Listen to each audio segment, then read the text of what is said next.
on another tutorial on our channel, What About Design? Today, your hosts, Maria Chernat as usual, and Frank Myung are going to discuss together filters. Very interesting topic. Thank you, Frank, for being here with us and explaining these things. Welcome. It is always a pleasure to be with you. So please, Frank, tell us more about filters. When do we use it? Why are they important in Photoshop and for what?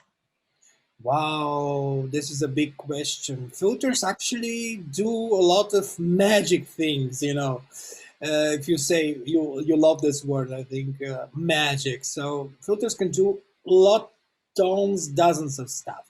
But first, let me show you something very important: how to open an actual photograph in the Photoshop. According to the different photographic system, we have different files, different type of files, but the usual the overall the common name is raw files. That means that this is the digital negatives or digital matrices, and actually this is exactly what the matrix in your photo camera sees without any corrections. So this is picture that I took a couple of days ago. It was dark, actually. It was not that dark, but my settings were not correct. So what can we do to make this image look to make this image look better? We have this ingenious tool which is called Camera Raw or Camera Raw filter. You can find it here in filters. Camera Raw works also with images that are already opened in Photoshop. I will show you that. But they should be in RGB mode. The modes are here in images. So you see, those are modes of the image. Bitmap is the simplest mode of an image. It means that the image is represented by black pixels and white pixels. Grayscale, of course, by the name means that the the image can be represented by different shades of gray as the film. The darkest will be black and the whitest will be white. And the things, the shades in between will create the nice graded smooth image. Duotone and index colors. Actually, duotone is something that is used in print. I will not explain this now, but I can one day. Index colors, it's a very old, actually, matrix used by the GIF images. So if you open a GIF image, you will see that this GIF image is in index colors. So of course, filters will not apply on this image. Not every filters, of course, but this filter I wanted to show you, the first one, which is Camera Raw filter or the Camera Raw, which is evolving actually together with the Photoshop because they add new camera guidance for in every half of a year. So it's evolving together with the Photoshop. And it's a very powerful tool. I will show you. Let's go back to this image of my swan. This is the ISO, so that means the sensitivity of the matrix. This is the type of the glasses of the objective or of the lenses that I use. This is the F number of the optical system or of the lenses, or the ratio of the system's focal length to the diameter of the entrance pupil, or in other words called aperture.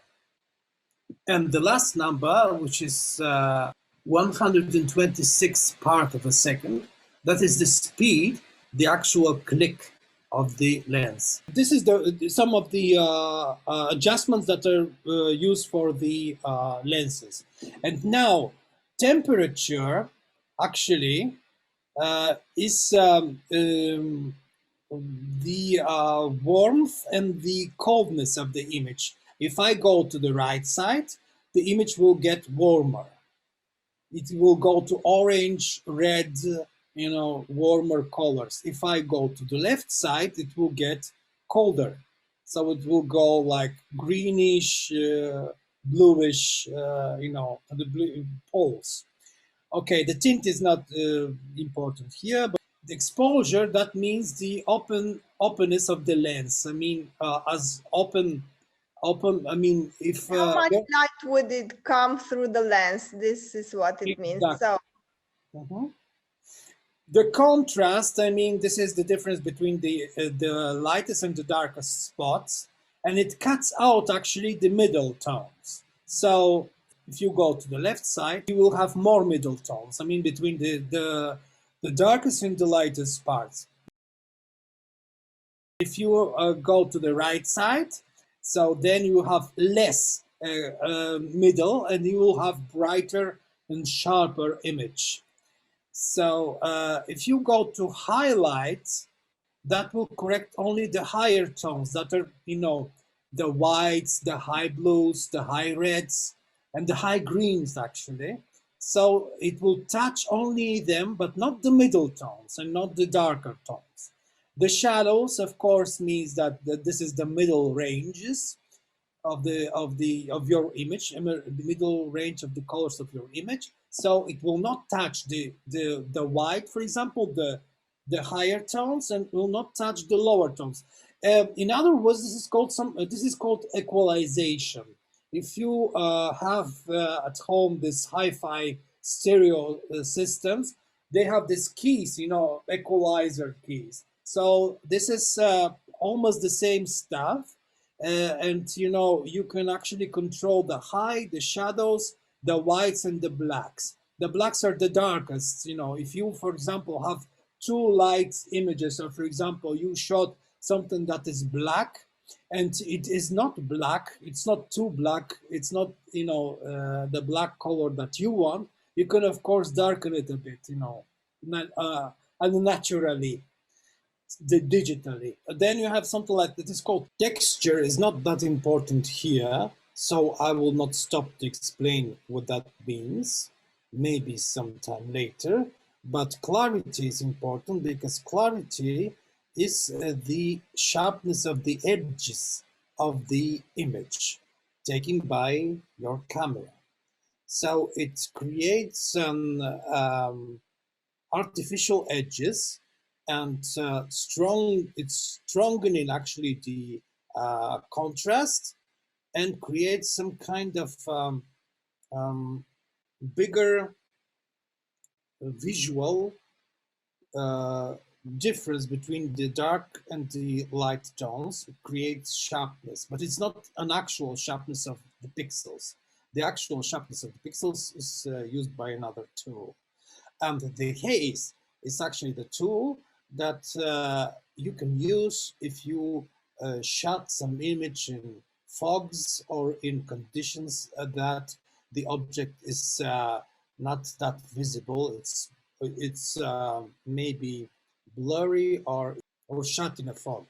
I will not go to this part now, because it's not that important. Interesting, because from the first time we showed the picture, it was not so clear, and right now it almost looks completely different. Yeah, I will show you what is this is before and this is after, right?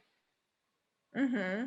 So you can always, even from the image that you want to get rid of, I mean to throw away, you can clarify it and you can get something that is usable in some ways.